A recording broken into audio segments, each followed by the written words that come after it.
સુરતમાં વીજળીના કડાકા સાથે 3 ઇંચ વરસાદ ખાબકતા કાદરસાની નાળ અને સંગ્રામપુરા વિસ્તારમાં 3 ફૂટ પાણી ભરાતા 700 થી 800 બાળકો ફસાતા રેસ્ક્યુ કામગીરી હાથ ધરવામાં આવી।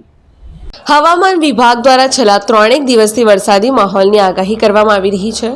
ખાસ કરીને દક્ષિણ ગુજરાતમાં ભારે વરસાદ વરસવાની આગાહી હતી, જે મુજબ અત્યારે માહોલ બની ગયો છે। શહેરભરમાં વરસાદી ઝાપટા શરૂ થઈ ગયા છે, ત્યારે સુરતમાં છેલ્લા 2 કલાકમાં 2 ઇંચ જેટલો વરસાદ ખાબક્યો છે।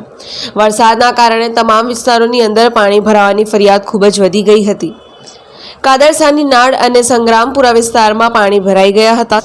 તેને કારણે શાળાના 700 થી 800 બાળકો ફસાઈ ગયા હતા। શાળા છૂટવાના સમયે જ વરસાદ વરસતા સમગ્ર વિસ્તારની અંદર 3 ફૂટ કરતાં વધારે પાણી ભરાઈ જતા બાળકો ફસાઈ ગયા હતા। જોકે ફાયર વિભાગે સમયસર રેસ્ક્યુ હાથ ધરીને બાળકોને સલામત સ્થળે ખસેડવાની કામગીરી હાથ ધરી હતી। Bureau report AB48 news Bardoli.